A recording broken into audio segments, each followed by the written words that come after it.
आदाब नाजरीन, न्यूज 18 उर्दू में आप सभी का खैर मकदम। मैं हूं सैयद अहमद जिलानी और आप देख रहे हैं इलेक्शन एजेंडा। इलेक्शन एजेंडा में आज हम बात करेंगे कांग्रेस में प्रियंका को वाराणसी से लड़ाने का मुतालबा क्या है, इसके पीछे की सियासत।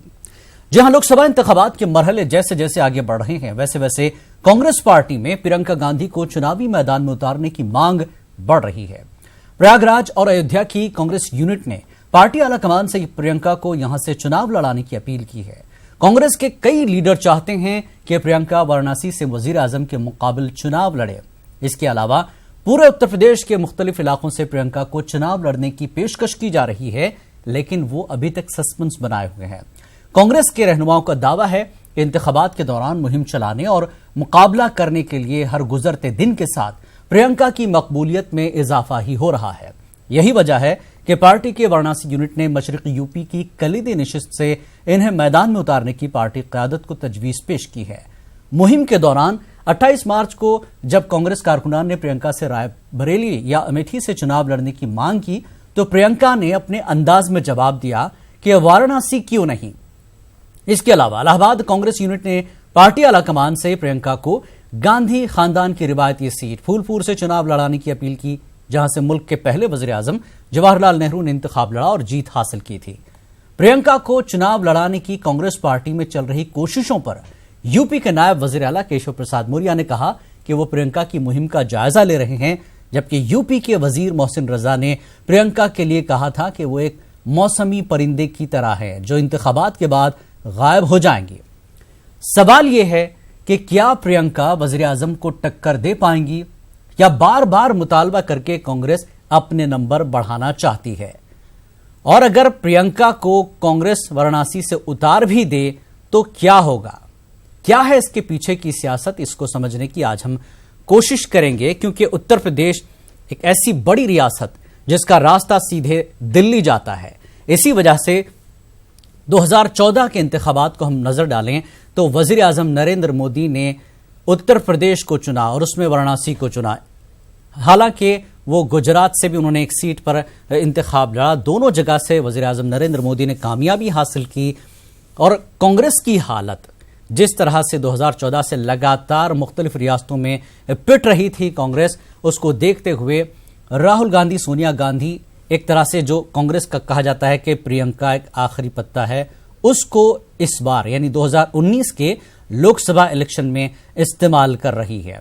लेकिन उत्तर प्रदेश का ऊंट किस करवट बैठेगा, उत्तर प्रदेश की सियासत का 2019 में क्या रुख होगा। उत्तर प्रदेश में जिस तरह से बीजेपी को एक भरपूर कामयाबी मिली थी, क्या वो कामयाबी उत्तर प्रदेश में बीजेपी को मिलेगी? कांग्रेस क्या अपना एहसास दिला पाएगी उत्तर प्रदेश में, चूंकि सिर्फ वहां पर सोनिया गांधी और राहुल गांधी ही नजर आए 2014 के बाद से। 19 में प्रियंका क्या कुछ कर पाएंगी, इस पूरे मामले पर बात करने के लिए कुछ खास मेहमान हमारे साथ हैं। सैफ खान कांग्रेस लीडर हैं और नवीन कुमार तर्जुमान बीजेपी हैं, निगहत अब्बास सियासी तज्जिया निगार है। आप तीनों का खैर मकदम स्वागत है। सवाल यह है, सैफ खान कांग्रेस से हैं आप, प्रियंका गांधी 2019 में आई हैं, क्या कर पाएंगी? पूरा उत्तर प्रदेश बीजेपी के कब्जे में, मोदी की मजबूत क़यादत पूरे मुल्क में, क्या वाकई कांग्रेस प्रियंका के जरिए उत्तर प्रदेश में अपने वजूद का एहसास कराना चाहती है? सैफ, सबसे पहले बहुत बहुत शुक्रिया, आज आपके साथ जो है मौका मिला जी। आप प्रियंका गांधी जी के लिए बात कर रहे हैं। मैं याद दिलाना चाहता हूं कि जब भी उन्होंने कन्वेंसिंग की है, अभी तक तो सिर्फ 2 ही जिलों में जो है कन्वेंसिंग की उन्होंने, अमेठी में की, रायबरेली में की, जिसका रिजल्ट हमेशा जो है वो पॉजिटिव ही आया, वो हम सबके सब जानते हैं। बीच में आप ये देखिए कि जब झूठ बोला गया था, अब परिस्थितियां चेंज हो गई हैं। जब 2014 में झूठ बोला गया था कि अच्छे दिन आएंगे, अच्छे दिन की सरकार आएगी, 15-15 लाख रुपए मिलेंगे, हर जगह जो है लोग जो है वो खुश रहेंगे, ऐसा कुछ हुआ तो नहीं। उत्तर प्रदेश में हालात ये हुए कि जब आप उत्तर प्रदेश में आए हैं तो आपने 2.5 रुपए की बिजली 6.5 रुपए की कर दी। किसानों के 70,000 जो है नाम आपने सूची में चढ़ा रखे हैं और देखिए 2-2 पैसा जो है उनको माफ किया हुआ है। मेडिकल ट्रीटमेंट्स के नाम पे अगर मैं सिर्फ योगी जी की अगर जिले की बात करूं, गोरखपुर में तो 25,000 बच्चा, वो जब से सांसद रहे तो 25,000 बच्चा वहां पे बीआरडी हॉस्पिटल में मर चुका। रोडों के गड्ढों के लिए 3,975 करोड़ सैफ, ये तो आप रैलीज में पार्टी सुनिए, आपकी कह रही है। मैं ये जानना चाहता हूं, प्रियंका से क्या वाकई कांग्रेस को कुछ फायदा दिख रहा है उत्तर प्रदेश में? देखिए, मैं आ रहा था इसके ऊपर, जो है मैं आपको ये बताना चाहता हूं, CNX का भी लेटेस्ट आंकड़ा आया है कि प्रियंका गांधी जी की वजह से वोट शेयर जो है वो 15% से 20% में इजाफा हुआ इंडियन नेशनल कांग्रेस में। मैं आपको याद दिलाना चाहता हूं कि 2009 के इलेक्शंस में जो है हमारा वोट शेयर 29% था, जहां हमारे 21 से 22 सांसद जो है उत्तर प्रदेश में आए थे। जी, हम जो है लगातार प्लस ही हो रहे हैं, और जिसकी शुरुआत हमने जो है गुजरात में करके दिखा दी है। जब हमने प्रधान सेवक मोदी जी को उनकी विधानसभा हराई, अमित शाह जी को उनकी विधानसभा हराई, 85% बाय इलेक्शन इस देश में हराए, कर्नाटका हराया, और इन 5 जो राज्य में जो अभी ये प्रियंका की वजह से हुआ विधानसभाओं में। बिल्कुल जाहिर सी बात है। Indian national Congress. ठीक है, नवीन कुमार बीजेपी से हैं। ठीक है, आपका जवाब लेता हूं। नवीन कुमार, प्रियंका की वजह से कांग्रेस प्लस हो रही है, जिस तरह से सैफ ने कुछ दलीलें दी, जिस तरह से इलेक्शन हुए असेंबली के, उसमें फर्क पड़ा है। यही एक वजह है प्रियंका अब उत्तर प्रदेश में है। कितना चैलेंज है बीजेपी के लिए इस बार? नवीन जिलानी जी, अब तो चलो प्रियंका गांधी वाड्रा जी जो हैं पूरे उत्तर प्रदेश में घूम रही हैं, देश भर में घूम रही हैं। जब केवल 2 लोकसभा में घुमा करती थी, रायबरेली और अमेठी में, तब उसमें 10 में से 6 हार गई, एक रायबरेली के अंदर। जब 2 सीट थी तब तो 6 हार गई। अब पूरा देश है तो उत्तर प्रदेश में एक भी मिलने वाली नहीं है, ये हालत है। दूसरी बात, प्रियंका गांधी वाड्रा ने किस मंच पे कहा जाकर के कि इस देश को भ्रष्टाचार से मुक्त कराने के लिए वो कुछ कहने वाली है? वो कह ही नहीं सकती। वो भ्रष्टाचार के नाम पर अगर कहेंगी तो लोग उनसे पूछेंगे कि आपके पति ने इतनी अकूत संपत्ति कैसे अर्जित कर ली, कैसे विदेशों के अंदर इतने मकान बना लिए? उसका जवाब तो है नहीं ना। लोग पूछेंगे कि भी आपके भाई यानी कांग्रेस के राष्ट्रीय अध्यक्ष या फिर यूपीए की चेयरमैन सोनिया गांधी जी 5,000 करोड़ रुपए के घोटाले में अदालत से जमानत पर बाहर क्यों है? लोग पूछेंगे ना कि आपके सिपहसालार सबसे अच्छे पी चिदम्बरम साहब, वो या उनका बेटा जमानत पर क्यों है? आज उत्तर प्रदेश के अंदर जिस साइकिल पर ये बैठ करके चले थे, कहा गया था जिस समय उत्तर प्रदेश के 2 लड़के आए हैं और उत्तर प्रदेश को जीत करके ले जाएंगे, 300 से ज़्यादा सीटें लेकर के आएंगे, तब 100 सीटें में पार नहीं कर पाए लोग। उस समय उस साइकिल ने भी इनको स्थिति समझ करके उतार करके बाहर फेंक दिया। आज हालात ये हैं, कांग्रेस पूरे देश भर में किसी भी स्टेट के अंदर ताकत से लड़ने की स्थिति में ही नहीं है। ठीक, दिल्ली में भी देखोगे तो आप केजरीवाल के तलवे चाट करी, 2 सीट केजरीवाल ने नहीं दी, जिसके कारण अलग से लड़ना पड़ा। यही हालात पूरे देश भर में है। जो पॉलिटिकल पार्टी पूरे देश भर में 200 सीटों पर चुनाव नहीं लड़ रही, पूरे देश भर में 200 सीटों पर चुनाव नहीं लड़ रही, वो केंद्र में सरकार बनाने की बात कर रही है, उसका वो व्यक्ति जो आज अभी आपने देखा हुआ कि नयन भाई मोदी से अभिनेता अक्षय कुमार जी ने कुछ अनकही बातें पूछी थी, तो उन्होंने पूछ लिया कि आपको आम खाना पसंद है? नयन भाई मोदी ने कहा हाँ मुझे बहुत अच्छा खाना पसंद है। तो वो मंदबुद्धि अनविकसित जिसको कहे एक बालक चार्टर्ड प्लेन में बैठ करके समोसा खाते अपना वीडियो वायरल करता और कहता नहीं समोसा तो तेल में बना है। अरे भाई समोसा तेल में ईडेबल ऑयल में नहीं बनेगा क्या? फर्निश ऑयल में बनेगा क्या? ठीक है, हालात यही है। मतलब ऐसे व्यक्ति को कोई आदमी देश का आप प्रियंका को चैलेंज नहीं मानते उत्तर प्रदेश में? सीधी बात। मैं इनकी बात का जवाब देना चाहूंगा अगर आपकी एक सेकंड, कांग्रेस ही साहब, प्रियंका वाड्रा तो भ्रष्टाचार के दूसरे रूप में ना। ठीक है, ठीक है। निखत अब्बास सियासी तज्ञ निगार हैं हमारे साथ। दोनों मेहमानों को निखत आपने सुना है। कोई कहता है चैलेंज है, शेयर वोट बढ़ रहा है, प्लस हो रहे हैं। नवीन कहते हैं कि कोई चैलेंज नहीं, हालात बहुत खराब है कांग्रेस के। क्या कहेंगे आप? देखिए, मुझे लगता है प्रियंका गांधी वाड्रा जी एक अवतार की तरह आती हैं इलेक्शन के समय, जो मैं हमेशा कहती हूँ, और फिर चुटकी बजाकर वो गायब हो जाती हैं। मेरा मानना ये है कि हिंदुस्तान की जनता एक ऐसा लीडर चाहती है जिसे गरीबी समझने के लिए, अपने हिंदुस्तान की जनता को समझने के लिए किताबें ना पढ़नी पड़े, वो वाकई जमीनी मुद्दों से जुड़े हुए हों, और वो प्रियंका गांधी वाड्रा जी दूर दूर तक नहीं है। जो पार्टी अपने फर्जी वाड़ों का जवाब नहीं दे पा रही, वो जनता के लिए क्या करेगी? 55 साल हमारी जनता ने, हिंदुस्तान की जनता ने यूपीए की सरकार को दिया। अगर इतना ही अच्छे थे और इतना ही कुछ कर सकते थे तो इतनी भारी बहुमत से बीजेपी की सरकार 2014 में नहीं आई होगी। नहीं, लेकिन सैफ का कहना यह है कि जिस तरह के वादे बातें की गई थी उस पर यह सरकार बनी है, तो अब इसका जवाब बीजेपी के पास है नहीं, बीजेपी दिखा नहीं पा रही है काम, यह कहना है कांग्रेस का।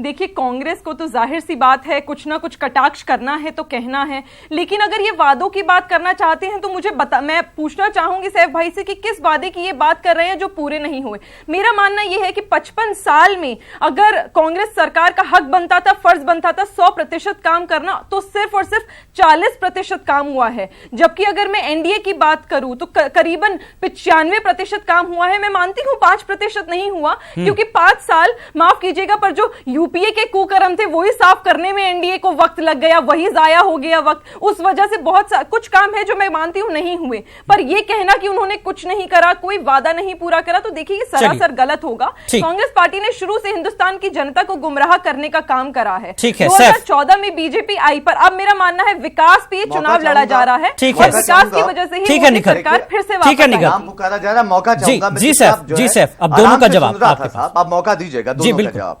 सबसे पहले जमानत की बात की थी हमारे भारतीय जनता पार्टी की जुमलेबाज प्रतिनिधि ने। मैं ये बताना चाहूंगा, एडीआर की रिपोर्ट कह रही है 1581 इनके सांसद और विधायक जो हैं, जिन पे क्रिमिनल चार्जेस हैं, करप्शन चार्जेस हैं, रेप चार्जेस हैं, एक्सटॉर्शन चार्जेस हैं, वो भी इस वक्त जमानत के ऊपर बाहर हैं। ये मैं नहीं कह रहा, एडीआर की रिपोर्ट कह रही है। फिर आपने जो हमारी जो एक्सपर्ट है यहां पे कहा कि प्रियंका गांधी जी आती हैं और चली जाती हैं, मैं बताना चाहूंगा उन्हें कि पहली बार उन्होंने जिम्मेदारी ली है कांग्रेस की, जो है पहली बार वो जनरल सेक्रेटरी बन के आई हैं, पहली बार कांग्रेस से जिम्मेदारी ली है। आप देखिएगा इसका रिजल्ट जो है, जब लोकसभा के इलेक्शन के जब रिजल्ट डिक्लेयर होंगे इसमें पता चल जाएगा। फिर आपने बात की कि आपने किया क्या है। मैं बताना चाहूंगा, हमारी जो एक्सपर्ट हैं और यहां पे भारतीय जनता पार्टी भी है, जीडीपी ग्रोथ क्या थी साहब पहले, और जीडीपी ग्रोथ आज की क्या है मैं बताता हूं। हम 10.8% जीडीपी ग्रोथ 3 मरतबा छू चुके थे। आज चाइना की भी 10% की जीडीपी ग्रोथ चल रही है, 14 ट्रिलियन की इकोनॉमी है। अगस्त 2013 में हम 3rd फास्टेस्ट ग्रोइंग इकोनॉमी थे, आज 7वें नंबर पे खड़े हैं। हम भूखमरी में ग्लोबल हंगर इंडेक्स के आंकड़े आपको बताना चाहता हूं, जहां 55वें रैंक पे थे, आज 103 पे खड़े हैं। जहां विमेन सिक्योरिटी पे ग्लोबल पीस इंडेक्स के आंकड़े बताना चाहता हूं, आज हमारा देश 4थे ऐसे स्थान पे है in terms of women security. आप की बात कर लीजिए, जहां पहले 4थे स्थान पे थे, पाकिस्तान से नीचे थे, आज हम उस पे ऊपर आ चुके हैं। 42% टेररिज्म जो है सिर्फ जम्मू एंड कश्मीर में बढ़ चुका है। आप एग्रीकल्चर ग्रोथ की बात करिए, किसानों की बात करिए, जहां एग्रीकल्चर ग्रोथ रेट 5.6% यूपीए के टेन्योर में रहा है। आपका कहने का मतलब ये सिर्फ 5 साल में हुआ है। मैं कहना ये चाहता हूं, मैं कहना ये सब कुछ इन 5 सालों में हुआ है। बाजी और ये सॉफ्ट हार्टनेस जो है ना, ये जाके अपने घर पे किसी और को बताइएगा, क्योंकि गवर्नमेंट के आंकड़े ये कह रहे हैं इस वक्त, चाहे लेबर बेरोजगारी का अगर आप पूछे, हमारे टाइम पे दुर्भाग्यपूर्ण था, लेबर ब्यूरो के लिहाज से 3.6% की बेरोजगारी थी, मगर आज वो बढ़ के 7.6% हो गई है। यानी 1/3 ग्रेजुएट जो है घर पे बैठे हुए,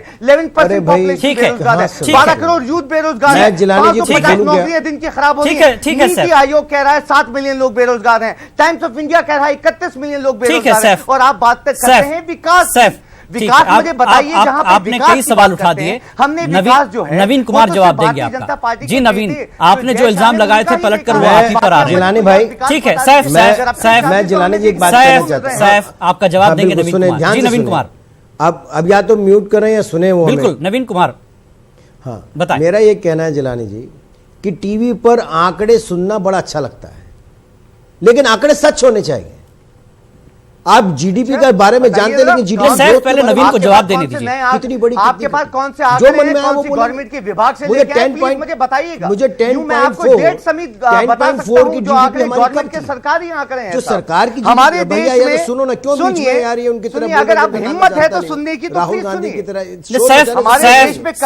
सैफ आपने कई सवाल पूछ दिए, सैफ आपने कई सवाल पूछ दिए, उसका जवाब नवीन कुमार को देने दीजिए प्लीज। शांत होकर के बैठिए, सुन लीजिए जी नवीन कुमार। तिलमिला क्यों रहे हो, बोखला क्यों रहे हो भाई? सुनो जरा।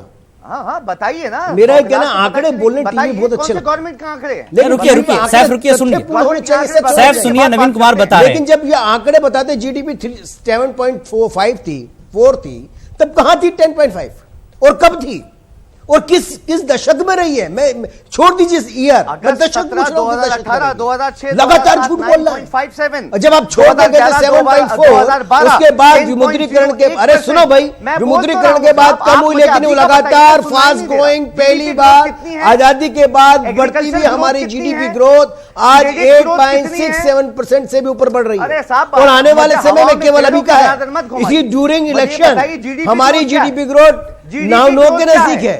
शोर मत मचाओ भाई, चिल्लाओ मत, बक बक नहीं करना चाहिए, सुनना चाहिए। अच्छे नहीं लगते ऐसे बक बक आप करते। तमीज से दूसरा, बात करिए, समझिए। आपने कहा कि समझ में आई हमारा आपको बात देश जो की है? इकोनॉमी ये लगातार अल्फाज गिर जो रही है है, अपने 55 जाके से घर 7वें पे इस्तेमाल नंबर पे किया आ गए। करिएगा। अरे नहीं यहाँ भाई, नेशनल चैनल पे मत बैठ के चलाइए, मेरे प्लीज साथ मत चलाइए। नहीं। अरे आप शांत रहे ना, सुने तहजीब क्यों बेकार के बेक शोर ठीक है सैफ, आप सुन लीजिए। सुनिए ना जो बोल सैफ, रहे हैं। सैफ आप सुन लीजिए। बदतमीजी मत सैफ, आप करिए सुन ना भाई, लीजिए, मैं नवीन बोल रहा कुमार हूं। की बात पूरी हो जाए। सुनिए सुनिए, सैफ, बदतमीजी मत करिए, जी, मेरा जी, निवेदन है, जो बदतमीजी पूछी मत थी नहीं, करिए, आपको प्लीज। मौका दूंगा सैफ, प्लीज, सैफ आपको रिक्वेस्ट है, मौका दूंगा, बदतमीजी आपने मत काफी करिए, मैं सवाल आपके कर बीच में दिए, उसका नहीं जवाब बोला सुन था। लीजिए। आपका जी, जगह नवीन मुझे कुमार। मत बोलिए। दूसरा, आज जवाब तो सुनने का पेशेंस रखो ना भाई, जवाब सुनने में भी पीड़ा आपको। मेरा ये कहना है जिलानी जी कि हमारा देश पहली बार विश्व की अर्थव्यवस्था में 6वें स्थान को पार करके आज जो है 5वें स्थान पर पहुंचा है। ये पहली बार पहुंचा है। हम तीसरे नंबर और आप कह रहे हैं कि हमारा इकोनॉमी ग्रोथ लगातार गिर रहा है। दूसरा 2013 दूसरा, विश्व में विश्व की ताकत में अंतरिक्ष, अरे सुनो भाई, बीच में फिर मैं कहूंगा बकबक कर रहे हो तो आपको छोड़ो, उसकी तरह मत बोलिए ना जो सड़कों पे चिल्लाते रहते हैं, शांत रहिए। मेरा कहना यह है कि जिस प्रकार से चाहे अंतरिक्ष में लगाइए चाहे सीमा पे लगाइए, पहली बार इस हमारा देश भारत जो सुरक्षा के मामले में, अंतरिक्ष के मामले में विश्व की तीसरी बड़ी ताकत है। विश्व की तीसरी बड़ी ताकत पहली नया नहीं, इसरो ने अपनी और उसके बाद पहले से करते हमारे देश की मैं ग्रोइंग बताता हूं। नया योगदान आपने कहा कि हमारे देश में एग्रीकल्चर ग्रोथ कम हुआ है। हमारे देश में पिछले वर्ष 2 वर्षों में हमने गेहूं हो या चावल हो या दालें हो, ये आयात नहीं करी है, देश ने निर्यात की है। चलिए ठीक। दूसरे, अरे शोर मत बचाओ भाई, क्यों चिल्ला रहे हो? ऐसे चिल्लाते हुए अच्छे लगते हैं, बिल्कुल मूर्ख लगते हैं। ठीक है, मेरा ये कहना है, मुझे लग रहा है कि आप लोग अपनी दालों के दाम और 2 सवाल रुपए जवाब से में बढ़कर सेट आज हैं। सर मैं आज छोटा सा ब्रेक लूंगा। ब्रेक के बाद हम प्रियंका गांधी की करिश्माती शख्सियत, जिस तरह से दावा कर रही कांग्रेस, कितना फायदा पहुंचेगा कांग्रेस को, वाकई चैलेंज है क्या मोदी के सामने, वो इस मुद्दे पर लौटेंगे। इलेक्शन एजेंडा में हम बात कर रहे हैं प्रियंका गांधी। क्या करिश्माती इतनी शख्सियत है कि वो वजीर आजम नरेंद्र मोदी को इस बार टक्कर देगी वाराणसी में? सैफ, सीधा सवाल, अब भटकेंगे नहीं मुद्दों से। क्या प्रियंका गांधी वजीर आजम नरेंद्र मोदी को टक्कर दे पाएगी उत्तर प्रदेश में, जहां पे कई सालों से कांग्रेस की जमीन नहीं है? सबसे पहली चीज जो है मैं ये बताना चाहता हूं कि प्रियंका गांधी जी ने जो है सबसे पहले ये डिसाइड किया था और डिक्लेयर किया था कि वो कोई भी लोकसभा इलेक्शन जो है कंटेस्ट नहीं कर रही। मगर अगर राष्ट्रीय अध्यक्ष जी हमारे राहुल गांधी जी जो हैं अगर डिसाइड करेंगे इस चीज के लिए कि उन्हें कंटेस्ट करना है तो वो डेफिनेटली कंटेस्ट करेंगे, लोगों के सामने आएगा। मगर बहरहाल के लिए ये अफवाहें हैं, मैं इसे अफवाहें कहूंगा कि वो वाराणसी से कंटेस्ट कर रही हैं। लेकिन कांग्रेस के कई लीडर अपने नंबर तो नहीं बढ़ा रहे हैं कि यहां से लड़िए यहां से लड़िए। जब वो खुद कह रही हैं, एक जगह जब उनसे कहा गया कि आप अमेठी या बरेली से लड़े तो उन्होंने कहा कि वाराणसी से क्यों नहीं, ये सवाल उन्होंने कर दिया। इसका मतलब कहीं ना कहीं है मन में कि यहां से लड़ा जाए, तो फिर कांग्रेस अभी तक इंतजार क्यों कर रही है? उनकी अपनी मर्जी है प्रियंका जी की, जो है वो हमारे राष्ट्रीय अध्यक्ष जो है डिसाइड करके जो है उसे बताएंगे, जनता के सामने आएगा। फिलहाल के लिए ये सब अफवाह हैं कि जो है वो कंटेस्ट वहां से करना चाह रही हैं। अगर वो कंटेस्ट करेंगी तो उन्हें कोई रोकने वाला भी नहीं है और हम सीना ठोक के जो है वहां पे कंटेस्ट करवाएंगे और साथ में होंगे, इसमें कोई दो राय नहीं। क्या नवीन कुमार क्या वाकई लगता है कि क्योंकि वजीर आजम नरेंद्र मोदी इस बार एक जगह से चुनाव लड़ रहे हैं, वाराणसी पर उनका भरोसा है एक तरह से, कांग्रेस बीजेपी फिर इतने जो है सवाल क्यों उठा रही है? प्रियंका गांधी जब कुछ है नहीं, मोहसिन रजा कहते हैं मौसमी परिंदा है, हम देखेंगे, दम है तो यहां से लड़ लो वहां से लड़ लो, इस तरह की बातें बीजेपी लीडर्स भी कर रहे हैं। जब है ही नहीं कोई हैसियत तो फिर क्यों इतने सवाल उठ रहे हैं बीजेपी की तरफ से? हमने तो केवल उन सवालों का जवाब दिया है, जी हमने उन सवालों का जवाब दिया है जो उनके लोग लगातार कह रहे हैं। वैसे तो समझौता हुआ सपा बसपा में, लेकिन बसपा की भी कोई हिम्मत नहीं पड़ी, सपा की गठबंधन में आई थी सीट वाराणसी काशी की, कि वो भी कोई उम्मीदवार उतार सके। और रही बात कांग्रेस, हो सकता है जिस तरह से राहुल और सोनिया के लिए सीट छोड़ी गई उत्तर प्रदेश ईस्टर्न की, एसपी बसपा कहीं यही इंतजार में तो नहीं है? हाँ, कांग्रेस ईस्टर्न यूपी की कांग्रेस की तरफ से इंतजार में तो नहीं है एसपी बसपा? मैं यही कह रहा हूं, जो ईस्टर्न यूपी की जो इंचार्ज हैं, ईस्टर्न यूपी के इंचार्ज जो हैं वो प्रियंका गांधी वाड्रा हैं और वो कह रही हैं कि मुझे तो चुनाव लड़ना चाहती हूं, बार बार इच्छा जता रही हैं। अगर ईस्टर्न यूपी की सारी टिकटें प्रियंका गांधी वाड्रा ने ही तय करी है, जैसे सबको मालूम है, तो उनकी बात को इसका मतलब कि उनकी पार्टी के राष्ट्रीय अध्यक्ष या फिर यूपीए की चेयरमैन जो है वो उनको तवज्जो नहीं देती है या उनकी बात की कोई वैल्यू नहीं है, या तो ये कहा जाए। ये तय तो करें ना क्या करना है। अरे भाई आपने लड़ना तो और लोकतंत्र है, सबको चुनाव लड़ने का अधिकार है। ठीक, किसने कहा कि नहीं लड़ो? अरे वहां से सोनिया गांधी भी लड़ सकती हैं, यानी राहुल गांधी भी लड़ सकते हैं, यानी मोदी के प्रियंका गांधी सामने वाड्रा भी लड़ सकती एसपी हैं, बीएसपी भी ममता अभी हिम्मत बनर्जी भी नहीं आकर दिखा लड़ पाए, सकती है, इसलिए कोई भी लड़ उम्मीदवार सकता नहीं उतारा है। लेकिन बिल्कुल ठीक है, ठीक है। निगहत उत्तर प्रदेश कोई उम्मीदवार नहीं नई उतारा है। जगह नहीं मैं है। दूसरी कांग्रेस बात ये के भी लिए कहना चाहता हूं, एक वक्त एक रहा छोटा सा- कांग्रेस का दबदबा रहा, ठीक है। मेरे- सोनिया और राहुल अभी यूपी में है, कितने नंबर आप देंगी? क्योंकि नरेंद्र मोदी गुजरात छोड़कर उत्तर प्रदेश आकर हिम्मत दिखा रहे हैं, लेकिन कांग्रेस को काफी मेहनत करनी पड़ रही है उत्तर प्रदेश में। निखत, देखिए, कांग्रेस मेहनत कर रही है, अच्छी बात है, मेहनत करेंगे, लेकिन फल इस बार उन्हें नहीं मिल पाएगा, क्योंकि वो मेहनत ताज्जुब की बात है सिर्फ चुनाव के समय करते हैं। जब 55 साल के लिए सत्ता में थे तब तो मेहनत कर नहीं पाए। आज अगर आके ऑल ऑफ अ सडन वो मेहनत करने की कोशिश करेंगे तो वो ज्यादती होगी, गलत बात है, ऐसा नहीं करना चाहिए था। क्योंकि यहाँ पे सपा और बसपा के गठबंधन की बात आई, तो आप देखिए कितनी महत्वपूर्ण बात है कि मायावती जी जो ये कहती थी कि मुझे तो सपा के गुंडे खुले मारने के लिए ढूंढ रहे हैं, आज जाकर उन्हीं के साथ गठबंधन करती हैं। उसके बाद हमें भूलना नहीं चाहिए कांग्रेस के ही प्रत्याशी शत्रुघ्न सिन्हा साहब ने क्या कहा। उन्होंने जाकर अखिलेश यादव जी के लिए यह कह दिया कि मुझे तो ये लगता है कि पूरे विश्व में, आज हिंदुस्तान में सबसे ज्यादा जो अच्छे कैंडिडेट है पीएम के लिए वो है अखिलेश यादव जी। तो देखिए, पर्दे के पीछे तो इनका गठबंधन हो ही रहा है। अगर नहीं हो रहा होता तो इस बात पे कांग्रेस के प्रवक्ता, कांग्रेस के पूर्व राष्ट्रीय अध्यक्ष और प्रियंका गांधी वाड्रा जी भी कुछ कहती। इनकी चुप्पी साधने का मतलब यही है कि इन्होंने दरवाजे और खिड़कियां खुली रखी हुई हैं और गठबंधन कहीं ना कहीं बैकएंड में हो चुका है ऑलरेडी। ठीक है, ठीक है। सैफ, लास्ट पॉइंट आपका लूंगा, सबसे पहले बहुत कम वक्त। जी देखिए, सबसे पहली चीज मैं ये क्लियर करना चाहता हूं कि अभी मैंने जो है सरकारी आंकड़े, गवर्नमेंट के अचीवमेंट्स के आंकड़े रखे, तब भी मुझे समझ में नहीं आता कि अगर आप समझना नहीं चाहते, फेवरिज्म दिखाना ही चाहते, तो ये आपकी मर्जी है। तब भी मैं बताना चाहूंगा, इलेक्ट्रिफिकेशन के लिए 58 लाख 20,000 विलेजेस वो नवीन ने जिस तरह से सवाल उठाया, सब कुछ आप कांग्रेस तय कर रही है, तो किसने रोका प्रियंका को इलेक्शन लड़ने से? देखिए, विडंबना यही है कि इनसे सवाल पूछा जाए तो ये गोल गोल घुमाते हैं। अगर आंकड़ों की बात करते हैं तो सीपीआई इन्फ्लेशन इनके समय पर 11% था, आज 2% है। तो महंगाई इनके टाइम पर थी, उसके बारे में ये क्या कहेंगे? सैफ वक्त कम है, सैफ वक्त कम है। सिर्फ ये जानना चाहेंगे, जब सब कुछ जो है प्रियंका गांधी तय कर रही है, राहुल गांधी को वर्जन छोड़ा है, तो क्यों नहीं अनाउंस किया जाता है? एसपी बीएसपी भी क्यों रुकी हुई है? जो है 4,000 करोड़ कर दिया गया है, 4% सेस लगा के आपकी एजुकेशन और महंगी कर दी। आज हेल्थ पे ये जनता देख लेगी। देखिए, जितनी बातें आप रैलीज में कह रहे हैं, जनता सुन रही है, दोनों को सुन रही है। हम है नहीं, तब भी मैं अगर कोशिश करके अगर आपकी आंखें खोल सकूं तो मुझे बड़ा अच्छा लगेगा कि एटलीस्ट मैंने किसी की तो आंखें खोली हैं। आज हेल्थ, अरे भाई जो भी पूछे, सैफ वक्त कम है, सैफ वक्त कम है, आप खुद तय कर लीजिए। बहरहाल कांग्रेस ये तय कर रही है कि अगर वाकई प्रियंका गांधी इतनी करिश्माती है तो वजीर आजम नरेंद्र मोदी के सामने ऐलान कर दे कि वाकई वो इलेक्शन लड़ रही हैं। बहुत बहुत शुक्रिया आप तीनों मेहमानों का इस मुद्दे पर बात करने के लिए। इलेक्शन एजेंडा में आज फिलहाल इतना ही। आदाब।